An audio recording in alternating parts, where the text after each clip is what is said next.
currently at Michael's, and I found, I think, the cutest thing ever for those of us who loves plants and those of us who wants to decorate our craft room with the cutest little plants that you can possibly ever see. Can we just take a moment to appreciate the person who came up with this idea? It's like little egg cartons, but instead it's plant cartons with little miniature plants. These are not real, they're fake, but they're absolutely precious. It would make such a cute addition to your craft room. And this is also something that I found. Cute little house and some ribbon for the booklet that we're gonna make. Look at this one. Have you seen flowers this big? These are so pretty. The flowers are as big as my head.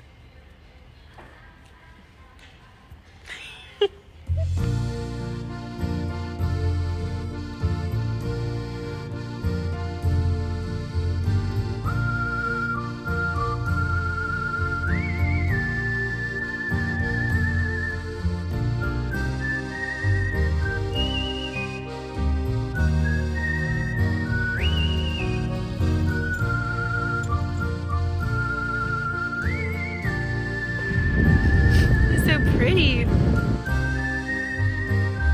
Drip, drip, drip, drip.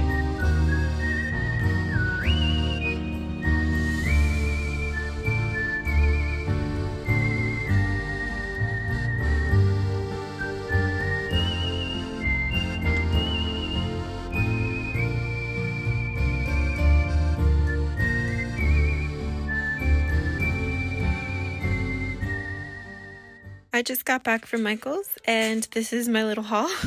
I purchased some really pretty scallop paper by Anna Griffin, as this is going to be part of our book that we're going to be making. Since this booklet is going to be connected with Brad's, these are some little doves, which is beautiful. Look at these little buttons. For my love of miniature things, I also love mini homes. Many plants and mini homes is what makes my heart happy right now. And I think I found the perfect place for my miniature plant right alongside my little jar of flowers. Just to bring a little bit of color onto my desk and to use as inspiration to create our beautiful booklet. Whoever thought of creating brads in the shape of little doves is a genius. Let's fly away to create our little booklet.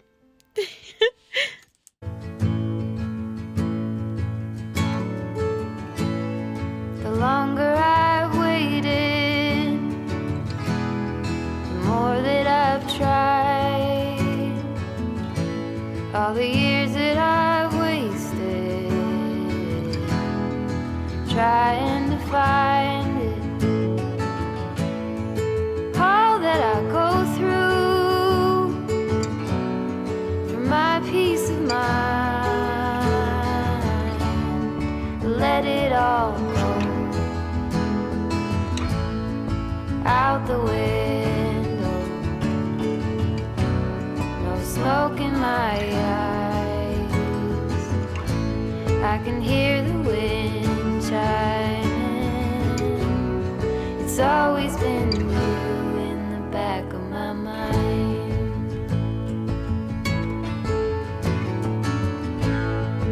Early blue morning, when everything's cold, I see you running, all covered in gold. There's nothing else that eases my soul. I let it all go out the window. No smoke in my eyes. I can hear the wind chiming. To create my booklet, I'm using thick pieces of cardstock. So they measure 9 by 10.5 approximately. You want to take your cardstock and you want to fold a little bit on the edges. This way you create a little flip that can be opened and closed. You want to repeat this on both pieces of your cardstock. Now you have your front and your back cover, and you want to make sure that where you creased it, they both have the same measurements, since you're going to be turning these over, and you want them to be the same exact shape and size so that you have a nice even booklet. Now that you have the base for your front and back cover, you can then use your decorative papers to decorate the front or the back. I'm going to be using this beautiful lace paper. I'm going to be using these two papers from my France in the 60s paper pack. This is going to be the front cover, and this is going to be the back cover. So I'm going to trim the edges of the scallop paper so I can place them wherever I need to, and then I will cover them up with the decorative paper.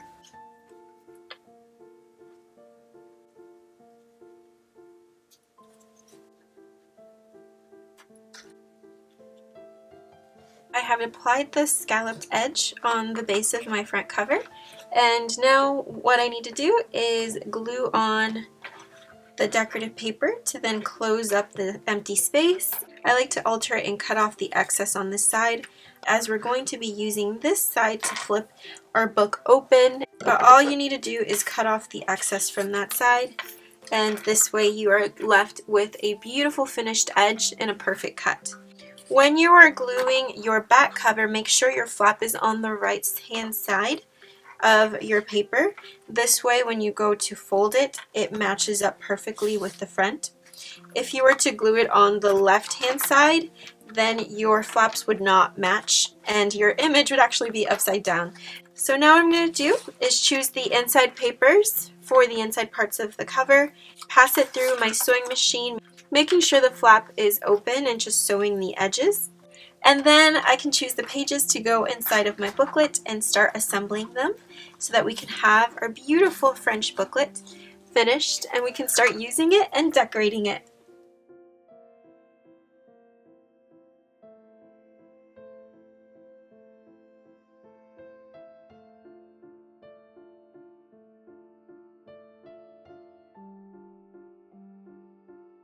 I just finished passing both my front and my back cover through my sewing machine, and I absolutely love the papers that I ended up choosing for the front and the back. I also went ahead and I started selecting my inside papers, and I want to show you how you assemble it. So essentially for this type of a journal or booklet, you don't want to fold your papers in half. You actually want full pages. This is a longer sheet that I'm going to turn into a pocket, and you're going to be placing them and connecting them with brads. So you don't need to fold them in half. You can use full sheets and they will easily turn.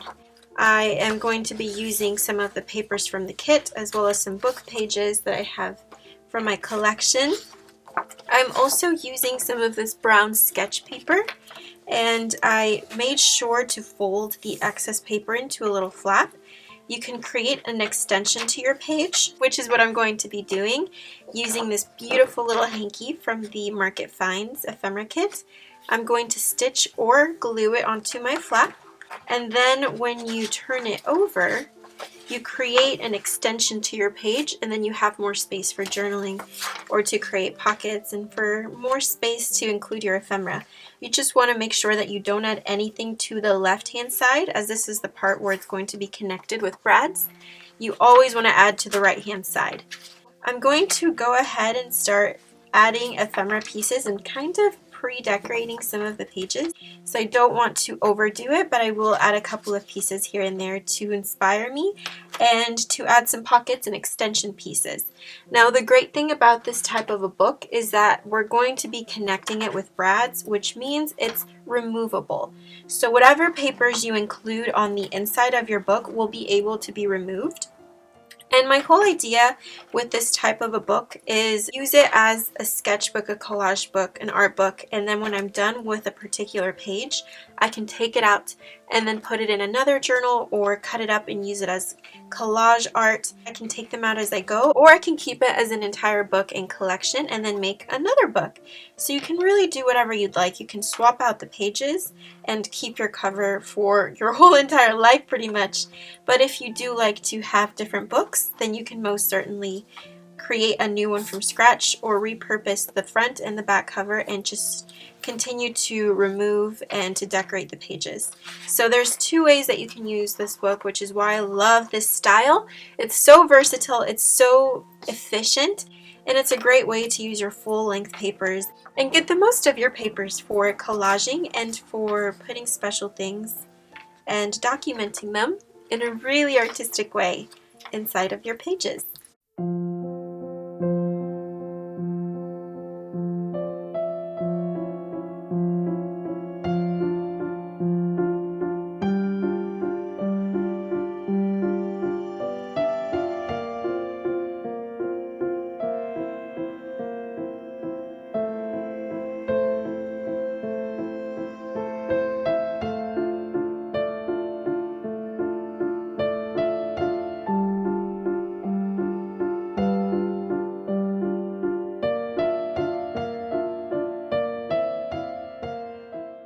I just finished passing all of my pages and pockets through my sewing machine, the ones that I needed to attach. I really am enjoying how the pages have been pre-decorated, enough so that they inspire me to use it, but also not too much that I pretty much don't have anything else to do, which the whole purpose of using a journal is to fill it up as you go. So I like how it's pre-decorated, and I think I'm pretty content with how the pages is so far.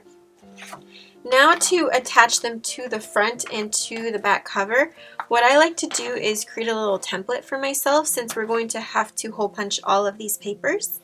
You can do it all in one go if you have like a crocodile or a hole puncher that is thick enough. I, however, like to take my time and do each page since I don't have that many pages to begin with. Since I have 9 pages in total, it's not really a problem for me to go and hole punch each individual one.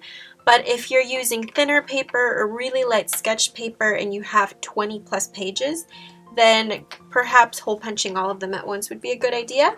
So to create the template, you want to make sure your piece of paper is the same height as all of your papers. I like to fold it in half, and I like to decide where to place my holes. And in order to see the thickness of where the holes are going to be, I like to line it up to the flap of my front cover and mark exactly where my flap finishes so I know that my hole punches need to stay within this area and not over here. So we're going to place one here and one at the bottom and then one in the middle. So we're going to have 3 punches in total. What I like to do now is take my hole punch and punch through. And now you want to use this template for all of your pages. Put your page, your individual page, and fit it right into the crease. And you want to use it as your template to then hole punch your page. And there's your first page already finished, and now you want to repeat that same process to all of your pages. And if you follow these steps, all of your pages will be hole punched in the perfect area that you need them to be, and all of your papers will match up in the end when you connect everything with the brads. Now that you have all of your pages hole punched and they match up evenly, it's time to then use that same template or one of your previous pages and hole punch the front part of your cover, the little flap, and the back part. Now, since I like to have this part decorated, not white, I like to use scrap paper, cover it up, and then punch it. And what you want to do when you punch your holes in after is you want to line up both the front and the back flaps to make sure you punched out the holes evenly on the front and the back. And if you messed up, you can cover it up with washi tape and then punch it over again. So there's no worries.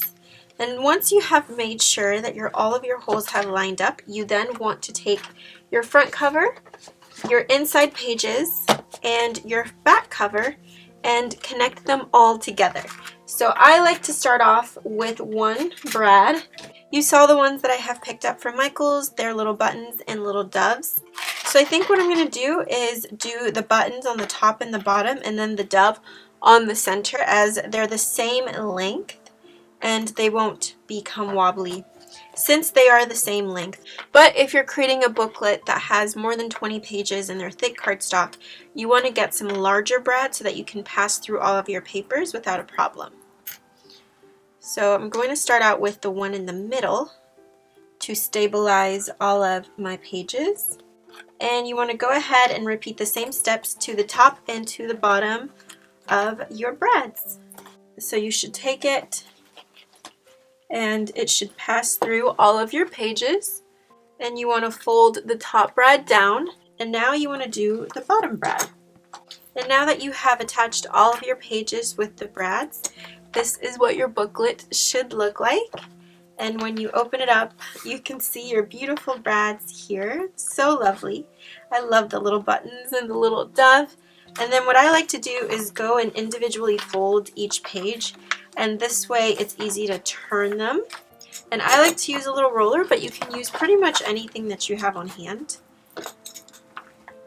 By doing this method, you allow all of your pages to lie completely flat when you're working on them. And what I love about this is that you don't see the holes on the back or the front. And there you have your lovely little booklet. Now you can add more decorations on top of it if you would like to. Add a little label, or you can even add a little label on the spine. I think that's something that I might do, just take my label and label the front and the back of the spine, but we'll see what I end up doing. But I am in love with our booklet and how it ended up turning out. Decorating this book is going to be so much fun, as I want to use vintage images and pictures that I see from magazines and books, as well as my personal drawings. And I want to decorate it with pieces from the Market Days collection, like this little crochet and the stitching. And I can either glue it on a page, use this as an actual text spot, or I can add some journaling on the back. So the possibilities of how you can use a booklet like this are endless, and you can decorate it however you would like. Have the ability to add more pages into your book without making the actual spine of the book thicker. And the spine is essentially where we added the brads. This is definitely going to be a super fun project to work in and to collage in. This is probably one of my favorite pages because I folded one long page together and I stitched just the front with a pocket, and then I stitched the back with a little text spot. But then I didn't stitch the inside. I left it open so that when the brads connected the edge of the book, I have a text spot here, a full page text spot, where I can add more pages, more journaling if I wanted to. And you can essentially make a book just of pockets like this, and you have double the space. I really hope that you guys enjoyed taking a look into how I created this beautiful booklet. I had so much fun making it, sharing the pages with you all, sharing the papers and the ephemera used to create it. And now I cannot wait to start decorating the inside and seeing what kind of personality my new booklet will take on. I am so excited to start using it, and I cannot wait to show you how I fill up the pages.